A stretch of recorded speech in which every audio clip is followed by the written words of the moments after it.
Welcome to our channel పెద్దమ్మ చెప్పిన కథలు. ఈరోజు కథ కాశీ రామేశ్వర మజిలీ కొత్త కథల్లోని రెండవ మజిలీ కథ శిలల కంట నెత్తుటి చారికలు. గురి శిష్యులు కాలిబాటన కొన్ని క్రోసులు నడుచుకుంటూ సాగిపోయారు. కాకులు దూరని కారడివి లాంటి అరణ్యంలోకి ప్రవేశించారు. అప్పటికే చెవులకు చిన్నపాటి మృగగర్జనలు వినిపిస్తున్నాయి. సాయంత్రం వేళ మరింతగా క్రూర జంతువుల గర్జనలు వినిపిస్తూనే ఉన్నాయి. లోతట్టుగా వెళ్ళారు. చీకట్లు అలుముకుంటున్నాయి. ఈ అరణ్యంలో ఎక్కడ ఎలా తలదాచుకుంటాం అని ఎవరికి వారే మనస్సులో అనుకున్నారు. ఇక గురువుగారే ఏదో విధంగా ఒక మంచి తోవ చూపిస్తారులే అని మనసులో అనుకుంటూనే గురువు ఆదేశాలకు చెవులు రిక్కించారు. అంతలోనే పాడుబడిన ఒక కుటీరం కనిపించింది. ఆ ఎదురుగా 2 శిలలున్నాయి. వాటిని పరీక్షగా గురువు జయేంద్రుడు చూశాడు. ఆ పైన 4 శిష్యులను చూడమన్నాడు. వారు చూసి ఆశ్చర్యపోయారు. గురుదేవా, ఇంత సంభ్రమంగా ఉన్నాయి ఈ శిలలు. కఠినమైన శిలలకు సజీవ నేత్రాలు ఉండడం నమ్మలేకపోతున్నాను అని మేఘనాథ్ చెప్పి గురువు వైపు చూశాడు. గురువు 2వ శిష్యుని చూశాడు. ఈ శిలల వెనక ఏదో ఒక కథ నిగూఢమై ఉందని, దాన్ని తెలుసుకోవాలని మా అందరికీ ఆసక్తిగా ఉంది. గురుదేవా, అవశ్యం మాకు తెలుసుకోవాలని ఆశ రాను రాను పెరిగిపోతోంది. పక్షులతో పీక్కు తిన్నందున ఆ నేత్రాలు లొట్టపోయి నెత్తుడి చారికలు కనిపిస్తున్నాయి. మిగిలిన ఇద్దరి అభిప్రాయం ఇదేనన్నట్లు చంద్రహాస్ తెలిపాడు. జయేంద్రుడు ఆ కుటీరంలో నలువైపులా దివిటీలు వెలిగించి శిష్యులతో కలిసి కుటీరాన్ని శుభ్రపరిచాడు. అడవుల్లో ఏరుకొని వచ్చిన పండ్లు తిని తేనె తాగి సేద తీరారు. ఆ పైన పండు వెన్నెల్లో అంతా కుటీరం వెలుపల కూర్చున్నారు. జయేంద్రుడు తన జ్ఞానదృష్టితో ఆ శిలల వెనుక కథను తెలుసుకొని 4 శిష్యులకు చెప్పాడు. భైరవముని అంటేనే దుర్గమారణ్యంలో నివసించే హింసక మృగాలు సైతం దారి తొలగిపోతాయి. ఎందుకంటే ఆయన ముక్కోపి. తను నడుచుకుంటూ వస్తున్నప్పుడు ఏదైనా పులో సింహమో ఎదురయ్యి నోరు తెరిచి మీదకు లంఘించే ప్రయత్నం చేస్తే మంత్రజలంతో పీడికెడు భస్మంగా మార్చేయడంతో చాలా వరకు ఆ అడవిలో హింసక మృగాలు అంతరించాయి. పశుపక్షాదులు భైరవుణ్ణి చూస్తే కూతలు మానివేసి అక్కడి నుంచి ఎంత త్వరగా పారిపోదామని చూస్తుంటాయి. ఒకరోజు భైరవముని గండకీ నదిలో స్నానమాచరిస్తుండగా ఆయన వామపాదాన్ని ఒక మొసలి పట్టుకున్నది. అది మిక్కిలి ఆకలిగొని ఉన్నందున ముని పాదం వదలకుండా కబలించేందుకు బిగుసుకుపోయి తిరగబడిపోయి పాదం ముని శరీరం నుంచి వేరు చేసుకొని ఆరగిద్దామని ఒడుపు చూస్తుండగా మునికి పాదములో రంపపు కోత వంటి బాధ ఏర్పడింది. ఒక్కసారి పాదం వైపు చూశాడు. కండ్ల వెంట నిప్పులు రాలినంతగా ఆగ్రహంతో ఊగిపోయాడు. సంధ్యావందనం చేయుచుండగా నీ అడ్డు ఏమిటే జలచరమా? ఈ భైరవుణ్ణి నిలువరిస్తావా? అందుకు శిక్ష నీకు మరణమే అని కండ్లు మూసుకొని శక్తి కూడగట్టి పాదాన్ని శక్తి కొద్దీ విదిలించాడు. అంతే, పెద్దగా నది జలాలు ఎగిరిగిరి పడ్డట్టుగా అయ్యాయి. ఆ నదిలోంచి నీటిని మింటికి ఎగిసిపడేలా మునిపాదం నింగిలోకి దూసుకుపోయింది. దాన్ని పట్టుకున్న ముసలి పట్టు వదిలి గాల్లో చక్కర్లు కొడుతూ నదికి ఆవల ఒడ్డుపై పడింది. ఆ వెంటనే నేల మీద పడి గిలగిలా కొట్టుకొని ప్రాణాలు విడిచింది.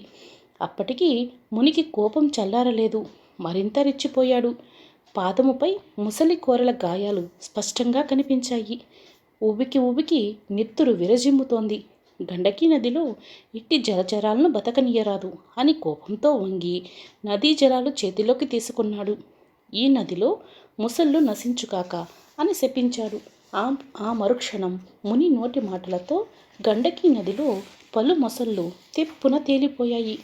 వాటిని చూసి గర్వంగా నవ్వాడు.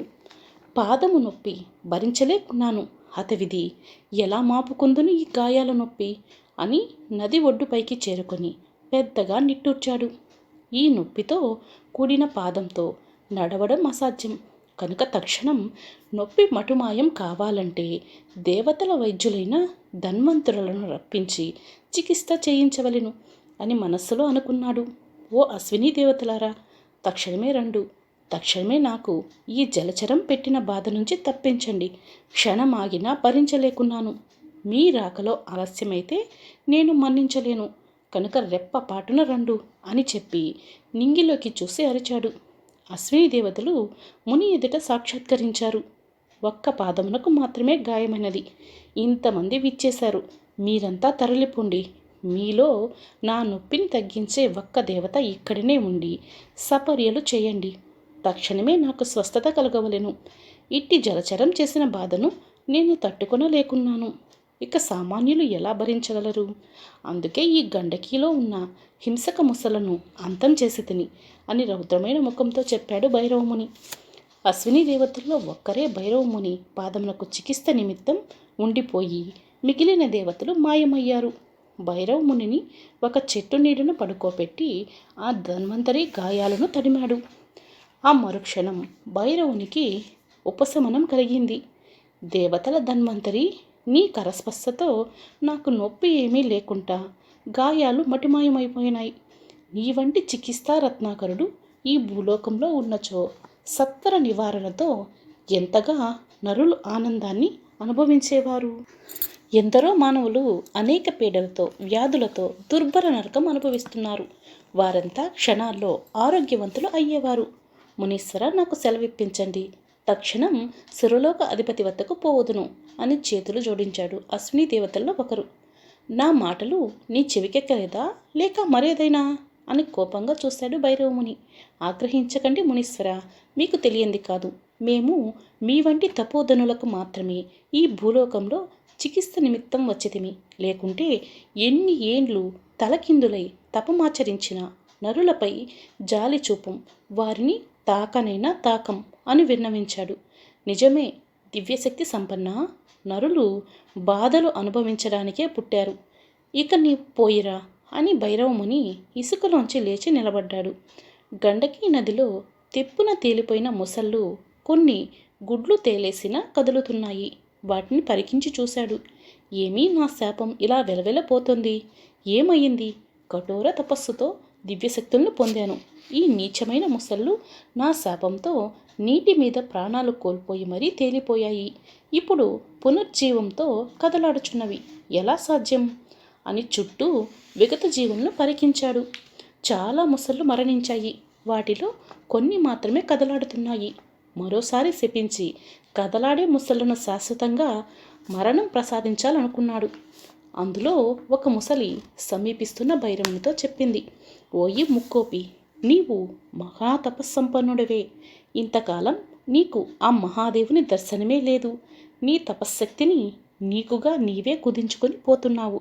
అదెలా అంటే, అయిన దానికి కాని దానికి నీ ఆగ్రహంతో ముందు వెనకలో చూడకుండా శాపాలు పెడుతూ ఇంతకాలం సాగావు. నేను గంధర్వుడను. అమృతపానం చేసిన నాకు నీ శాపం వలన చావు సమీపించుకున్నది.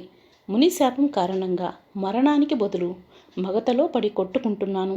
నా నూర్గురు భార్యలతో ఇలా నీటిపై తేలియాడుతూ మగతలో పడి ఉన్నాను చెప్పిందో ముసలి. భైరవుడు చేతిలో నదీ జలం వేళ్ల సందుల్లోంచి నేలపైకి జారిపోయింది. చేష్టలుడిగి అంతులేని ఆశ్చర్యంతో ఆ ముసళ్ళ వైపు చూశాడు. ఓ గంధర్వ, ఈ ముసలి రూపం నీకెలా సంప్రాప్తమైంది? వాటి ముందుకు పోయి ప్రశ్నించాడు. మునీశ్వర, భైరవ, కామరూపాలు ధరించడంలో గంధర్వులు ఎప్పుడు ముందంజలో ఉండనే ఉంటారు. నా భార్యలు ముచ్చటపడి ముసళ్ళ రూపంలో ఈ గండకీ నదిలో కొంతకాలం గడుపుదామన్నారు. వారి ముచ్చట చెల్లించాలని నూరుగురు ధర్మపత్రులతో వచ్చి నీటిలో విహరిస్తున్నాను. నిన్ను ఈ నదిలో పుట్టి పెరిగిన నిజమైన ముసలి నీ పాదం దొరికిపుచ్చుకొని ప్రాణాల మీదకు తెచ్చుకొని మమ్మల్ని నీ ఆగ్రహానికి గురి చేసింది. ఆ మాటలకు భైరవముని ఒకంత నొచ్చుకున్నాడు. తనకి దివ్యదృష్టి కూడా ఉన్నందున ఒకసారి ఈ ముసళ్లను పరికించినచో విషయం అవగతమయ్యేను. అనవసరంగా శాపములతో నా తపశ్శక్తిని నేను కుదించుకొనుచున్నానని తెలియకుండా అయిపోతుని అని బాధపడ్డాడు. భైరవముని, నీ శాపం క్షణక్షణం అమృతపానం చేసిన మాపై పనిచేయకుండా నిర్వీర్యమైపోతోంది. ఇంతటితో సరి. మేము ఈ పాపపు లోకంలో మనలేము. మా నిజరూపాలతో వెనక్కి పోగలం అని చెప్పాయి. ముసళ్ళు గంధర్వ రూపాలతో భైరవుడు చూస్తుండగా నింగిలోకి సాగిపోయారు. గండకీ నది ఒడ్డున కూర్చొని భైరవుడు ఆలోచనలో పడ్డాడు. ఈ గంధర్వుడు చెప్పినది ముమ్మాటికి నిజమే. ముక్కోపిగా మరింత ప్రజ్వలితిని. నాలో తెలియని అహంకారం దానికి జోడైనది. దాన్ని వదులుకోలేకపోతిని. నా తపశ్శక్తితో అనేక సందర్భాల్లో నోటికి వచ్చిన శాపాలను ఏమాత్రం విచక్షణ లేకుండా ఇష్టానుసారంగా పలు జీవులపై ప్రయోగించితిని. అయ్యో, చాలా కాలంగా ఈ విధంగా వ్యవహరించి ఈ అరణ్యంలో హింసక మృగాలను లేకుండా భస్మం చేస్తిని. ఘోర తపస్సుతో నేను సాధించుకున్న శక్తి నాకు తెలియకుండానే కరిగిపోయినది. ఇక ఆ మహాదేవుణ్ణి ఎప్పుడు సాక్షాత్కరించుకోగలను? ఎన్ని తప్పులు చేస్తిని, ఎందుకు ఈ విధంగా ప్రవర్తించితిని అని విలవిలలాడిపోయాడు. ఎంతసేపటికి ఏ విధమైన సముదాయింపు లభించలేదు. నింగిలోకి చూశాడు. గంధర్వులు సాగిపోతూ కనిపించారు. ఓ గంధర్వుడా, నాకు పిచ్చి పట్టినట్టుగా ఉంది. ఒక్కసారి వెనక్కి వచ్చి ఇప్పుడు నా తక్షణ కర్తవ్యం బోధించవా అని ప్రాధేయపడ్డాడు. ఆ మరుక్షణం గంధర్వుడు రానే వచ్చాడు. భైరవ, విచారించకు. నీ వంటి తపోధనులకు సాధ్యం కానిది ఏమీ లేదు. అయితే నీవు ఇకపై చేయాల్సిన తపస్సు మరింత కఠినంగా చేయాలి. ఏ విధమైన కోపతాపాలకు పోకుండా నీవు తపశ్శక్తిని తిరిగి పొందాలి. అలా అయితే నీకు తప్పకుండా తపశ్శక్తి పూర్తిగా పూర్వస్థితిలోనే లభ్యం కాగలదు. లేకుంటే నీవు తోలితిత్తువలే మిగిలిపోతావు. గంధర్వ, ఇప్పుడు నాకేదైనా సులభ మార్గం చూపించు. నీలో మిగిలిన తపశ్శక్తి దాదాపు కరిగిపోయింది. అందులో నీకు ఒకంత శేషం మాత్రమే మిగిలి ఉన్నది. దాని ప్రభావంన నీవు అశ్విని దేవతలను ఈ భూలోకానికి రప్పించుకొని నీకున్న అనారోగ్యం బాపుకున్నావు. నా వంటి గంధర్వులను ఇలా పిలిపించుకోగలుగుతున్నావు. గంధర్వుని మాటలు వింటుంటే భైరవునికి ములుకులు గుచ్చుకున్నంతగా మానసిక బాధ కలిగినది. తిరిగి గంధర్వుడు చెప్పకనే చెప్పాడు. ఓ మునీశ్వర, నీలో మిగిలిన తపశ్శక్తిని ఎట్టి పరిస్థితుల్లో వాడరాదు. దాన్ని పెంచుకోవడానికి ఇకపై ప్రయత్నించు. తిరిగి రానున్న కార్తీక ఏకాదశి నాడు నీవు మహాదేవుని గురించి తపమాచరించు. ఆ పైన నీకు మంచి ఫలితాలు లభించగలవు. నీలో ముక్కోపాన్ని తగ్గించుకో చెప్పి అదృశ్యమయ్యాడు. అక్కడికి సమీపంలో ఉన్న జువ్వు చెట్టు మీద నివసిస్తున్న 2 భూతాలు గంధర్వుడు చెప్పినదంతా చెవులు రిక్కించి విన్నాయి. చేష్టలుడిగిపోయాయి. పండ్లు పటపటా కొరికాయి. ఈతడు నిన్నటి భైరవుడు కాదన్నమాట. తోలుతిత్తిగా మారాడన్నమాట. ఇక వీడిపై పగ తీర్చుకోవాలి. మన వంటి బాటసారులను అకారణంగా శాపమిచ్చి భూతాలను చేసినందుకు తగిన గుణపాఠం నేర్పాల్సిందే అని తర్కించుకున్నాయి. ఒకప్పుడు భైరవుని శాపం కారణంగా భూతాలై ఆకలి దప్పులతో అలమటిస్తున్న కరండక ప్రేతాండక భూతాలు మెల్లగా చెట్టు దిగాయి. భైరవాశ్రమం వైపు పరుగులు తీశాయి. గంధర్వుడు చెప్పిన మాటలను పదే పదే తర్కించుకొని భైరవుడు అమితానందంతో లేచి తన నడుముకు కట్టుకున్న వస్త్రం విప్పి అరణ్యంలో పండ్ల చెట్ల నుంచి 108 రకాల పండ్లను ఏరుకొని తన ఆశ్రమానికి బయలుదేరాడు. ఆశ్రమానికి చేరేసరికి సూర్యుడు నడినెత్తిన నిలబడ్డాడు. ఉక్కపోతతో కాలినడకతో ఉస్సురంటూ భైరవుడు వచ్చాడు. ఎదురు రావాల్సిన ధర్మపత్ని ఎదురు కాలేదు సరికదా. ఆమె జాడ లేకుండా ఉంది. ఏమైనదని పరికించి చూశాడు. ఎక్కడా కానరాలేదు. హింసక మృగాలు కబలించేశాయా అని ఆత్రంగా వెతికాడు. అల్లంత దూరంలో ఆమె నీటి కడవతో రాసాగింది. ఆర్యమాల, నీవు ఏమైపోతివి అని తలరిల్లిపోయాను. నీవు క్షేమంగా కనిపించేసరికి ఒకంత ఆనందంగా ఉంది. తన భర్త మాటలకు ఆమె చాలా ఆనందించింది. ఈ విధంగా ఏనాడు మాట్లాడి ఎరుగడు. ఎప్పుడూ ఏదో శాసించినట్లే ఉండేవారు. ఏనాడు ముచ్చట్లకు పోలేదు. ఇప్పుడు ఇలా మాట్లాడడంతో ఆమె సంభ్రమంలోకి వెళ్ళిపోయింది. ఆమె మనస్సు ఉప్పొంగిపోయింది. ప్రాణేశా, ఇదిగో రెప్పపాటులో వచ్చి మీకు సేవలు అందించగలను అని కడవతో పరుగులు తీసినట్లు కుటీరంలోకి వెళ్ళి నీళ్ల పాత్రతో వచ్చి భర్త పాదములను కడిగినది. దేవి, కొన్ని పొరపాట్లు నా యందు జరిగినవి. వాటిని నేను ఎప్పుడూ సరిదిద్దుకోవాల్సింది. కానీ తపశ్శక్తితో వెర్రవీగితిని. దాని ఫలితంగా నేను ఆ మహాదేవుని దర్శించు భాగ్యం కోల్పోతిని అని, నా తపశ్శక్తి చాలా వరకు కరిగిపోయినది అని తెలిసి ఎంతో బాధపడుతున్నాను. అందుకు విచారంగా ఉంది. తల పట్టుకొని కుటీరం వెలుపల ఉన్న జువ్వి చెట్టు కింద కూర్చున్నాడు. ఆమె తన భర్త ఇలా విచారవదనుడై తల పట్టుకున్నందుకు బాధపడింది. ప్రాణేశా, మీకు చెప్పినంత దాన్ని కాదు, కానీ మీకు పట్టుదల ఎక్కువ. దేన్నైనా సాధించగలరు. మీరు విచారాన్ని వదిలి ముందు జరగాల్సింది ఆచరించండి. తనకు తోచినది చెప్పింది. సరే దేవి, నేను మిక్కిలి ఆకలిగొని ఉన్నాను. నాకు ఇంత కబలం వడ్డించు చెప్పి పెరట్లో పెంచుతున్న పూల మొక్కల వైపు కదిలాడు. భర్తకు వడ్డించేందుకు కుటీరంలోకి వెళ్ళిపోయింది. ఆ పరిసరాల్లో పొంచున్న జంట భూతాలు పండ్లు ఈకిలిస్తూ మంచి సమయానికి వచ్చాం. భైరవుడి పని పట్టేద్దాం. వాడిపై పగ తీర్చుకోకుండా మనం ఉండరాదు. పద ఆ పని చేద్దామని పూల తోట వైపు కదిలాయి. అన్యమనస్కుడై భైరవముని పూలు ఏరుతున్నాడు. భూతాలు భైరవుని చూసి భయపడ్డా అనుకున్నది చేయాలని ఇద్దరు క్షణాల్లో కాలసర్పాలయ్యారు. ఆ వెంటనే జరజరా పాకుతూ భైరవుణ్ణి సమీపించారు. భైరవుడు ఇంకా ఈ లోకంలో లేనట్లే ఏదేదో ఆలోచిస్తున్నాడు. చెరో పాదముపై కాలసర్పాలు రెండు కసిదీరా కాటేశాయి. అమ్మా అని పూలు వదిలి కుప్పకూలాడు భైరవుడు. అతడి ఆర్తనాదానికి కుటీరంలో విస్తరిలో అన్నీ సమకూరుస్తున్న ఆమె ఏమైంది ప్రాణేశ అంటూ గాబరపడిపోయింది. చేతిలో ఉన్నవి అక్కడే వదిలి పరుగున తోటలోకి వచ్చి చూసి చెకితురాలయ్యింది. కాలసర్పాలు చూస్తుండగా పొదల్లో దూరిపోయాయి. దేవి, ప్రాణాలు హరించే బాధతో ఉన్నాను. నా ప్రాణాలు నిలవకుండా ఉన్నాయి. నాలుక తడారుతున్నది. సర్పదృష్టుడనయ్యాను. నా ప్రాణాలు రెపరెపలాడుచున్నవి చెప్పి విలవలలాడిపోయాడు. భర్త భైరవమునిని లేవనెత్తి కుటీరం వైపు నడిపించుకొని వెళ్ళింది. దేవి, ఇక నాకు ప్రాణాలు నిలవకుండా ఉన్నాయి. నేను అస్తమించుచున్నాను. నా తదనంతరం నీ పుట్టింటికి పయనమైపో. ఇందు వసించిన నీకు ప్రాణహాని తప్పదు ఆమెకు చెప్పి చెమటలు పోశాడు. ప్రాణేశ, భయపడొద్దు. ఆ కాలసర్పాలను రప్పించి వాటితో మీ యందు నిక్షిప్తమై ఉన్న విషాన్ని హరింపజేస్తాను. మీరు నేర్పిన రాయబార మంత్రోచ్చారణ ప్రయోగం ఈ క్షణమే చేస్తాను. ఆ మాటలు అల్లంత దూరంలోంచి చెవులు రిక్కించి రెండు భూతాలు ఉన్నాయి.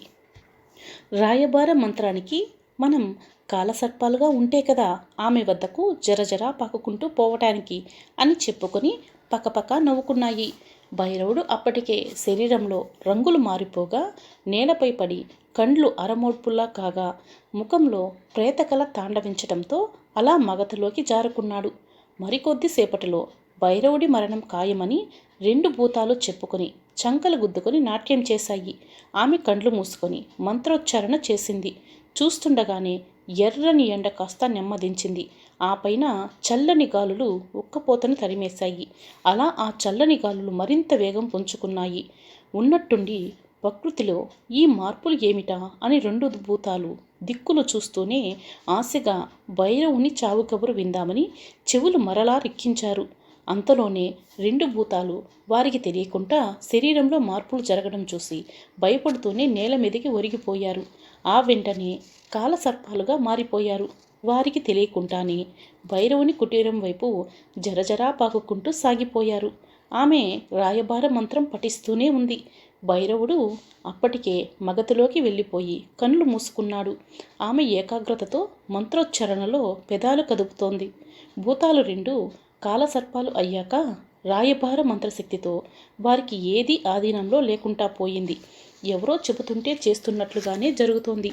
భైరవుని రెండు పాదాలపై రెండు సర్పకాట్లు స్పష్టంగా కనిపిస్తున్నాయి. చెరో సర్పం ఆ ఘాట్లను సమీపించాయి. ఆ ఘాట్లలోకి ఆ సర్పాలు నోటితో విషాన్ని పీల్చడం ఆరంభించాయి. అప్పటికి ఆమె ఇంకను రాయబార మంత్రోచ్చారణ చేస్తూనే ఉన్నది. పాములు విషాన్ని హరించి పడగలెత్తి భైరవుని వైపు చూస్తూ తలలాడించసాగాయి. ఎప్పుడైతే విషం హరింపబడిందో అప్పుడే భైరవుని ముఖంలో అప్పటి వరకు ఉన్న ప్రేతకలలు అంతరించిపోసాగాయి. కదలికలు ఏర్పడ్డాయి. ఆమె ఆ మంత్రోచ్చారణలోనే అలానే ఉంది. భైరవుని ముందు ముడుచుకొని ఉన్న కాలసర్పాలు రెండు చేష్టలుడిగిపోయి అలానే ఉండిపోయాయి. వాటిలో వదిలిన విషాన్ని తిరిగి పీల్చుకున్నప్పుడు భైరవుని రక్తం వకింత వాటిలో ప్రవేశించడంతో అవి పూర్తిగా మగతలోకి జారుకున్నాయి. మానవునిలో కూడా విషం ఉంటుంది. అందులో భైరవుని లాంటి ముక్కోపి కలుని వంటివాడు కనుక నిలువెల్లా విషం ఉంటుంది. ఇక మనగతి అధోగతే అని రెండు సర్పాలు మనసులో తర్కించుకోసాగాయి. అప్పటికీ ఇంకా భైరవుడు తేరుకున్న కళ్ళు విప్పలేని మగతలోనే ఉన్నాడు. ఆయన భార్య ఆర్యమాల కళ్ళు విప్పి చూసింది. భర్తలో మార్పులు గమనించి చిరునవ్వుతో చూసింది ఆర్యమాల. చేతులు జోడించి భర్తకు మొక్కింది. ప్రాణేశ, మీరు నేర్పిన విద్యల కారణంగా మీ ప్రాణాన్ని రక్షించుకున్నాను. నాకు పతిని దక్కించుకునే శక్తి ప్రసాదించిన మీకు నా శతకోటి ధన్యవాదాలు. అప్పటికి ఆమెకు ఒకంత దూరంలో పడగలు ముడుచుకొనున్న కాలసర్పాలను చూసి ఆమె అదిలించింది. కదల్లేని స్థితిలో అలానే పడున్నాయి. వాటిని భైరవుని విషప్రభావం ఉన్నందున అవి మగతలోనే ఉన్నాయి. ఆర్యమాల ఎంతగా అదిలించినా పాములు కదలకుండా అలానే ఉండిపోయాయి. అంతలోనే భైరవుని కండ్లు విచ్చుకున్నాయి. కనురెప్పలపై విషప్రభావం యొక్క బరువు నెమ్మదించేసింది. ప్రణేశ, మీరు నాకు దక్కారు. ఆ దేవుళ్లకు రుణపడ్డాను. నిజమే దేవి, మనకు ఆ దేవుని రక్ష అన్ని విధాలా ఉంది. ఇద్దరు ఒకరిని ఒకరుగా ఆర్తిగా చూసుకున్నారు. భైరవుని ముందు ముడుచుకొని ఉన్న కాలసర్పాలు కనిపించాయి. వాటిని చూడగానే భైరవునికి మహాకోపం వచ్చింది. ఓసి విషకీటకాల్లారా, మీరు అనుకుని ఒకేసారి 2 పాదములపై కాటేశారు. అంటే మీరు ఎప్పటి నుంచో నాపై కక్ష వహించి ఉన్నారు. ఎవరు మీరు? తీక్షణంగా చూస్తూ ప్రశ్నించాడు. 2 సర్పాలు పడగలు విచ్చి, మన్నించండి మునీశ్వర, మీతో లోగడ శాపగ్రస్తులమైన బాటసారులం. ఆనాడు అజ్ఞానంతో మీపై అనుచితమైన మాటలు ప్రయోగించి ఘోర శాపానికి గురై ఆ జువ్వి చెట్టుపై భూతాలుగా మారిపోయి నిద్రాహారాలు లేకుండా అలమటిస్తున్నాము చెప్పి ఒకంత ఊపిరి పీల్చుకోసాగాయి ఆ పాములు. ఆ భైరవుని కండ్ల వెంట అగ్నికణాలు కుంభవృష్టిలా కురియసాగాయి. మొత్తం విషయం దాచకుండా చెప్పండి, భైరవుడు కటువుగా ఆదేశించాడు. ఈరోజు మీతో గంధర్వుడు మాట్లాడుతుండగా మీ తపశ్శక్తి సన్నగిల్లిందని విన్నాం. ఆనాడు మీ కారణంగా భూతాళమైపోయి నానాయాతనలు పడ్డాం. అందుకు ప్రతీకారంగా మీతో పాటు మీ వెంట కుటీరానికి వచ్చాం. పూదోటలో పువ్వులు కోయిచున్న మీపై కాలసర్పాలమై కాటేశాం. మీ అంతం చూడాలని అలా చేశాం. ఆర్యమాల ఆ మాటలకు భయపడిపోయింది. నిజంగా కాలసర్పాలు కావా? జువ్వి చెట్లపై నివాసం ఉండే భూతపిశాచాల? భయంతో పెద్దగా ఉచ్చరిస్తూ విలవిలలాడిపోయింది.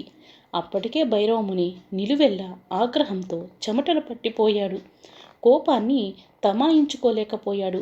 ఓరి మూర్ఖురాల, ఒకసారి ఈ భైరవుని ఆగ్రహానికి గురయ్యారు. అయినను మీకు లేసమైన బుద్ధి లేకుండా పోయింది. నా తపశక్తి హరించుకుపోయినదని తెలుసుకున్న మీరు నా ప్రాణాలకే ముప్పు తెస్తారా? మిమ్మల్ని క్షమించరాదు. ఇదే నా శాపం. కఠిన శిలలై సజీవ నేత్రాలతో నిత్యం నరకం అనుభవించండి. భైరవముని శపించి గాని శాంతించలేదు. కాలసర్పాలుగా ఉన్న ఆ 2 భూతాలు వారి నిజరూపాలు వచ్చేశాయి. వారిద్దరూ ఒకప్పుడు బాటసారులు. వారిద్దరూ భైరవుని పాదాలపై వాలిపోయారు. మునీశ్వర, మీకు అనుక్షణం ఆగ్రహం తెప్పించే పనులే చేశాం. మమ్ము మన్నించండి. ఒకసారి భూతాలు కమ్మని శపించారు. ఘోరమైన ఆకలి దప్పులతో అలమటించాం. ఇప్పుడు కఠిన శిలలై ఆపైన సజీవ నేత్రాలతో మేముండలేము. పశుపక్షాదులు మా నేత్రాలు పీక్కు తింటాయి. ఆ బాధ భరించలేము స్వామి అని దీనవదనులై ఇద్దరు పాదములు వదల్లేదు. కరుణించమని కన్నీరు మున్నీరు అయ్యారు. అప్పటికీ భైరవమునిలో పెనుమార్పులు చోటు చేసుకున్నాయి. ఆ బాటసారులకు పెట్టిన శాపంతో పూర్తిగా అతడిలో ఉన్న తపశ్శక్తి నిర్వీర్యమైపోయింది. ముఖంలో ఉన్న తేజస్సు హరించుకుపోయింది. తనకు తానే ఏదోలా అయిపోసాగాడు భైరవముని. భర్త వైపు ఆందోళనగానే చూసింది ఆర్యమాల.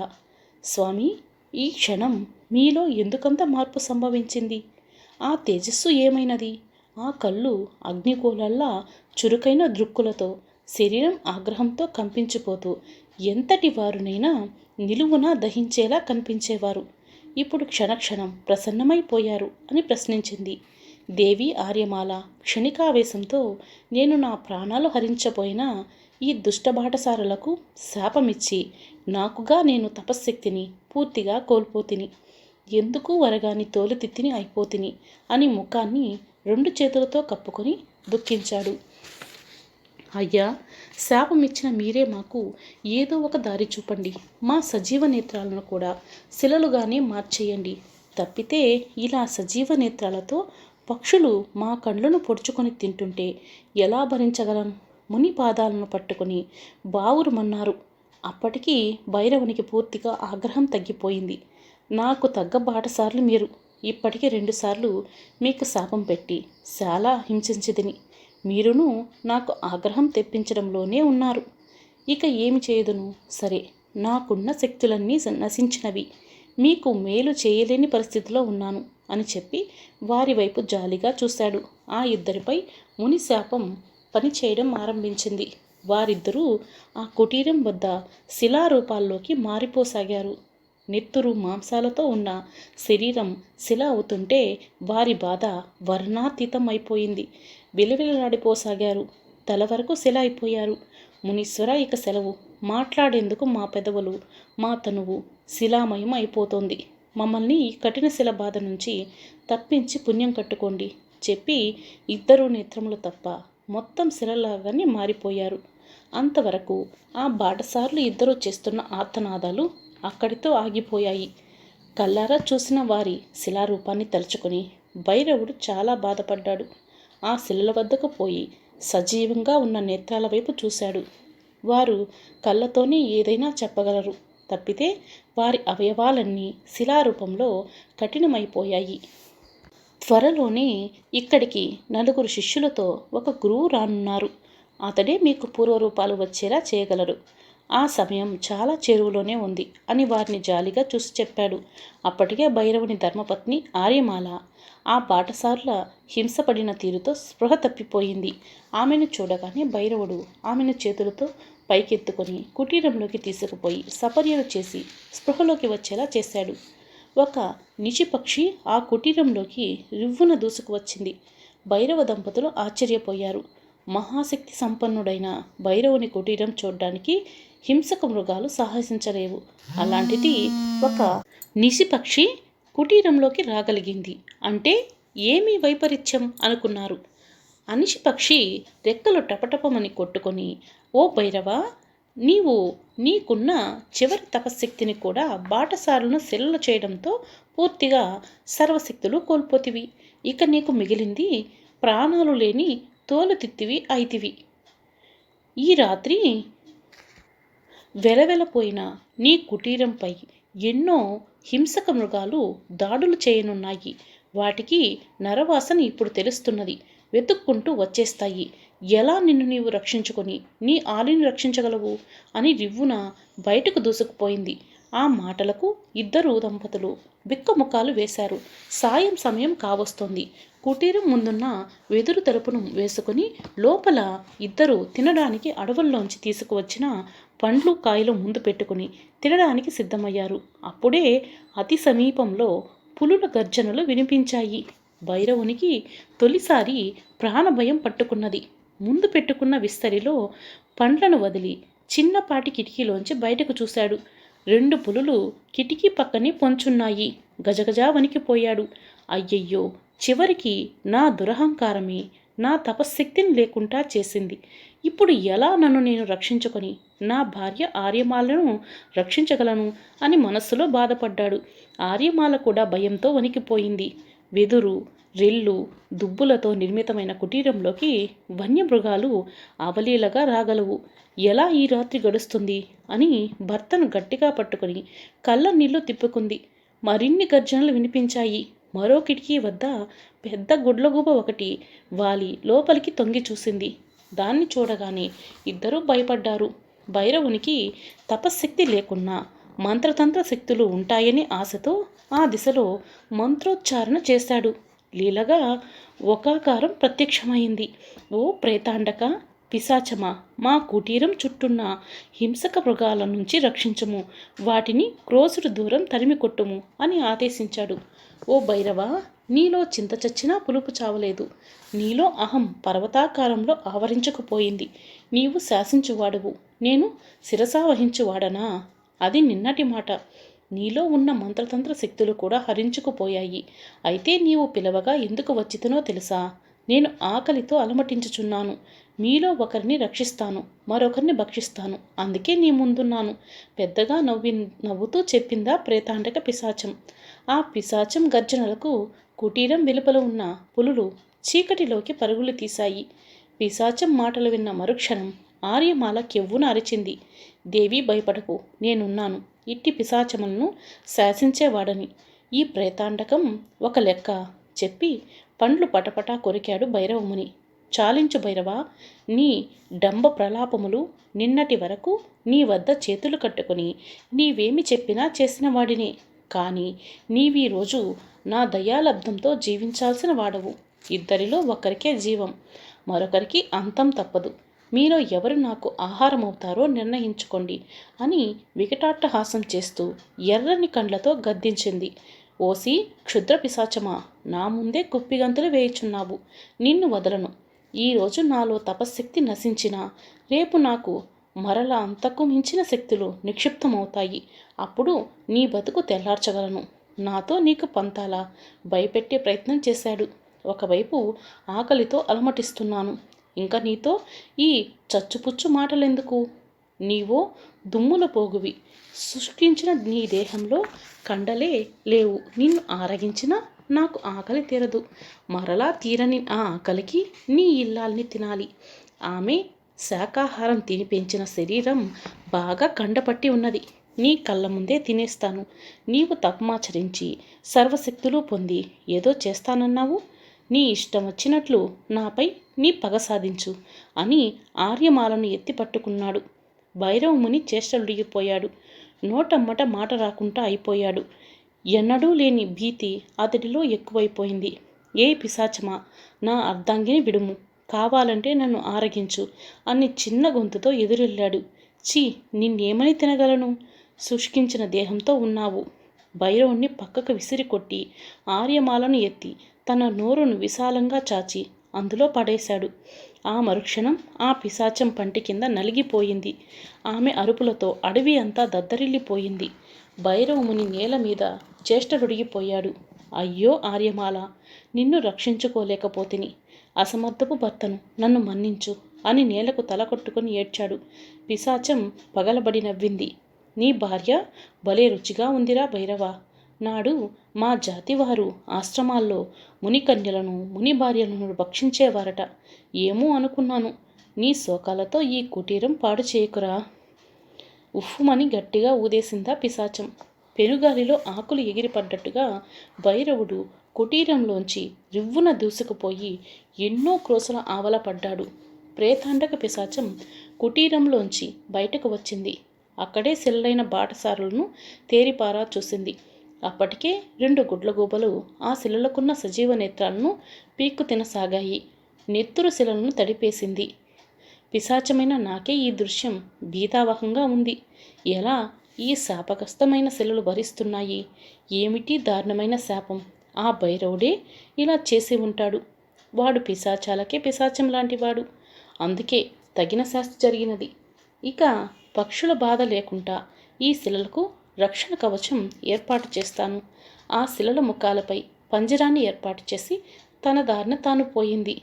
శిష్యులారా, ఈ కఠిన శిలలు వాటి సజీవ నేత్రాల గురించి చిత్ర విచిత్రమైన కథ విన్నాక ఏమనిపించింది అడిగాడు గురువు జయేంద్రుడు. 4 రాకుమారులు శిలల వైపు తదేకంగా చూశారు. వారిలో శిష్యుడు శబరేంద్ర తన అభిప్రాయం తెలియచేశాడు. గురుదేవా, భైరవుని అహంకారమే అనర్థాలకు దారితీసింది. అయినా ఇంతటి వికృతమైన శాపాలకు గురిచేసి తన సపశక్తిని కోల్పోయి చివరికి తన భార్యను సైతం పిశాచం ఆకలికి బలిపెట్టుకున్న వైనం నిజంగా హృదయాన్ని పిండేస్తోంది. శబరేంద్ర చెప్పింది నిజం. భైరవుని అహంకార ప్రేరితమైన జీవితం తలుచుకుంటే చాలు ఇలాంటి వారుంటారా అనిపించింది. గురుదేవులైన మీకు ఈ శిలల శాపాన్ని మాపగల శక్తి తప్పక ఉంటుంది. ఆ దిశలో తప్పకుండా ఆ శిలలకు ఈ దారుణ పరిస్థితి నుంచి రక్షించండి అని వేడుకున్నాడు. జయేంద్రుడు నవ్వి తపశ్శక్తిని, నేర్చుకున్న విద్యలను భైరవునిలా తన ఆగ్రహానికి ఇతరులను బాధించేందుకు వినియోగిస్తే ఏమవుతుందో కఠిన శిలలకు సజీవ నేత్రాల కథనమే పెద్ద ఉదాహరణ. చివరికి భైరవుడు ముందు చేతులు కట్టుకుని క్షుద్ర పిశాచమే ఎదురు తిరిగి అతడి భార్యని భక్షించేసింది. అందుకే క్షుద్ర శక్తులపై ఆధారపడి బతకరాదు అనేది మీకు తేటతెల్లమైంది కదా అని వారికి ఒక నీతిని బోధించాడు. నలుగురు శిష్యులు అవునన్నట్లు తల పంకించారు. నాయనలారా, భైరవుని శాపం వెలవెలపోనున్నది. అతడికి ఉన్న తపశ్శక్తి ఎప్పుడైతే దూరమైపోయిందో అప్పుడే వీరు శాప విమోచన దిశలోనే ఉన్నారు. రేపు ఉదయం శుచిర్భూతలమై పుణ్య నదీ జలాలతో శిలలను శుద్ధి చేసినచో పూర్వరూపంలో వీరికి లభిస్తాయి. ఈ రాత్రి మనం ఇక్కడ విశ్రమించి ఆ కార్యక్రమాన్ని మనసా వాచా చేసి వీరిని కాపాడుదాం. నలుగురు శిష్యులు గురువు చెప్పిన మాటలకు సంతోషించారు. ఉదయాన్నే సమీపంలో ఉన్న శబరి నదిలో స్నాన సంధ్యాదులు ముగించుకొని 4 పాత్రలతో నీళ్లు తీసుకుని వచ్చి శిలలను శుద్ధి చేశారు. శిలలు కరిగిపోయి వాటి స్థానాల్లో 2 బాటసార్లు చేతులు జోడించి కన్నీళ్ల పర్యంతమయ్యారు. జయేంద్రునికి పాదాభివందనం చేశారు. మీరే మాకు భూలోక దేవుళ్ళు అని కొనియాడారు. జయేంద్రుని వద్ద సెలవు పుచ్చుకొని అక్కడి నుంచి వెళ్ళిపోయారు.